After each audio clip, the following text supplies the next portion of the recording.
captured Captain Keyes and are holding him aboard one of their cruisers, the Truth and Reconciliation. The ship is currently holding position approximately 300 meters above the other end of this plateau. So how do we get inside the ship if it's in the air? The Corps issued me a rifle, not wings. There's a gravity lift that ferries troops and supplies between the ship and the surface. That's our ticket in. Once we get inside the ship, I should be able to lock on to the tracking signal from Captain Keyes' neural implants. Hello everyone, I'm RobtheMod. Welcome to part 5 of Halo Combat Evolved Anniversary on the Xbox One, part 1 of the level The Truth and Reconciliation.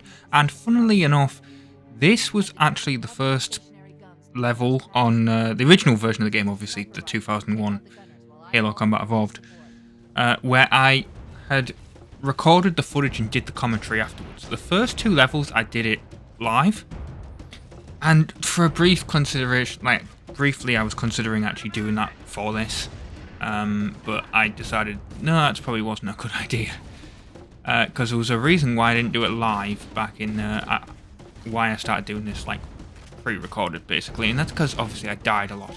And I'll tell you what, this level, I don't know if it's just because the I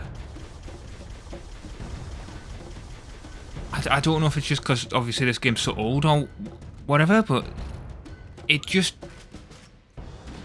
did not go very well. There was sections where I killed all the when we get to the ship in the second part, you'll see there's bits I have to kind of speed up and stuff as well, because I killed a lot of the enemies and then I ended up dying.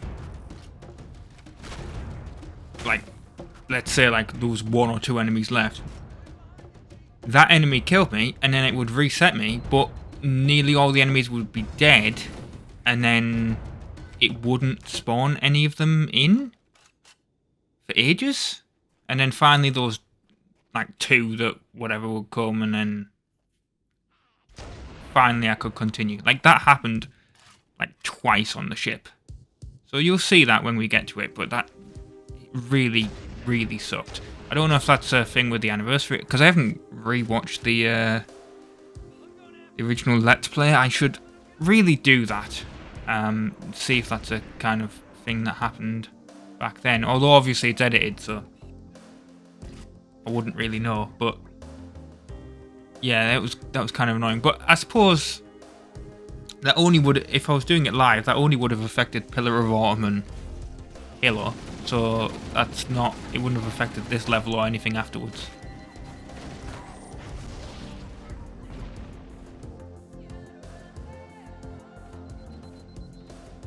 I'm getting, well, I was gonna say something there, but if that's all if there's frame drops and stuff there, I do apologise.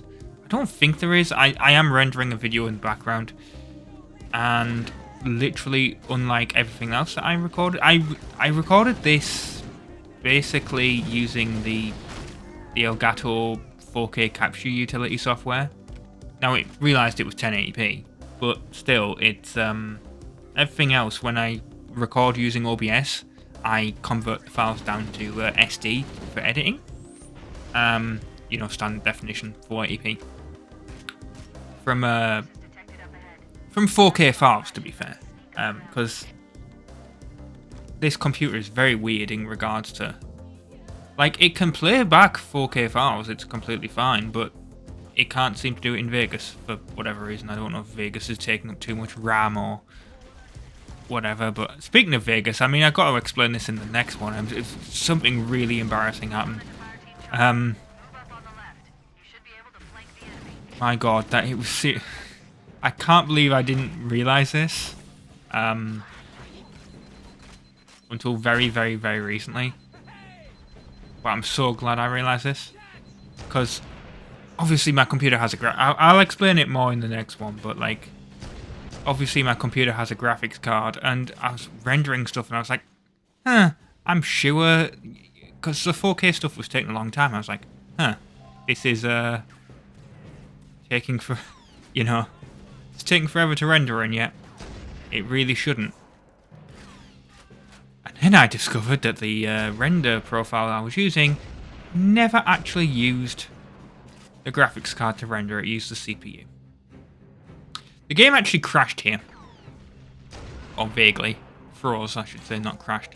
That happened as well, like twice, which was concerning, I suppose. I mean, it's an Xbox One. It really should not be having trouble running a game that basically, you know, at that... I mean, the Xbox One came out in 2013, so I know this is like the you know, there's whole textures and stuff over it, but really the underlying code for this game is from 2001. It should not be having trouble running a 12-year-old game, unless it's having to try and emulate the original Xbox. But I don't know, I suspect that that's not really the thing. I also kind of got a little bit confused on where the hell I was supposed to be going here. But yeah, a little bit of an embarrassing thing there, where I was like, oh, I was trying to render, and then I discovered that my render profile was not actually using the graphics card. And I've had a graphics card in my computer, obviously in an older computer as well, that I used to use to render, basically, you know, since 2011, and I've always used, well, it's Magix Vegas now, but I've always used Sony Vegas, and it's that's kind of embarrassing that I've always been rendering with the CPU. I mean, no wonder. I mean, I render, obviously, now I render with the GPU, and it's with the graphics card, and it's just so much faster.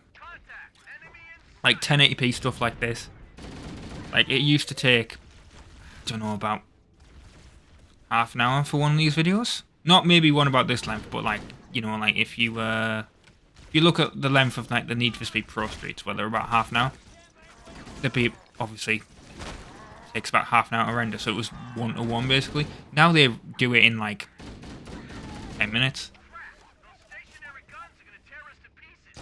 Even quicker if it's if I was, because I'm doing what I'm rendering in the background is the 720p file for the full journey of Forza Horizon 5. I need to talk about that as well in the next one. That's annoying, what Vegas is doing in the background with that. But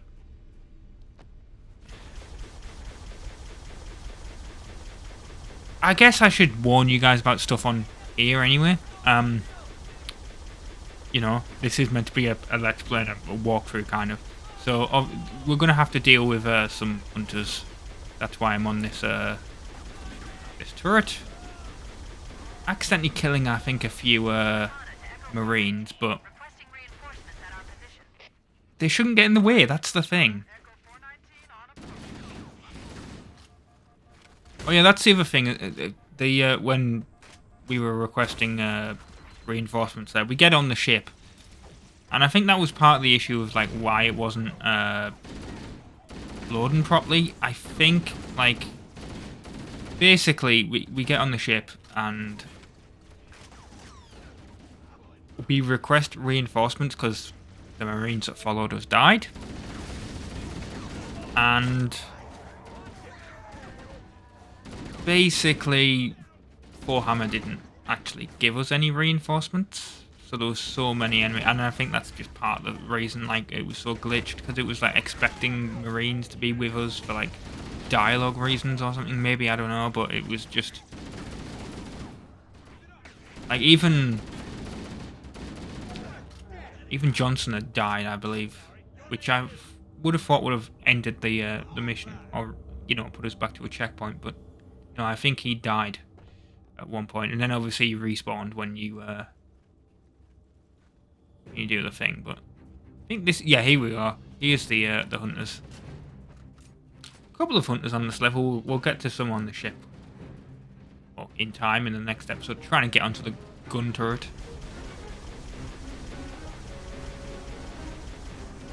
Yeah, the Marines are not really great at killing the hunters.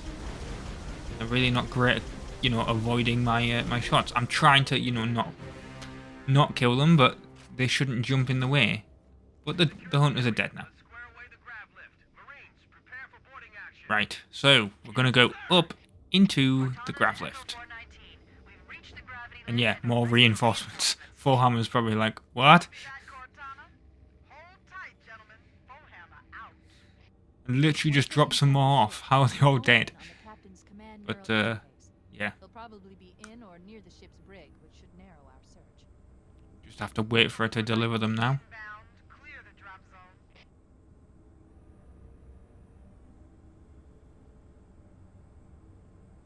And yeah, I've been RobtheMod. Thank you very much for watching part 5 of Halo Combat Evolved Anniversary on the Xbox One. Part 1 of the level The Truth and Reconciliation. And I will see you next time for more. Ta-ra.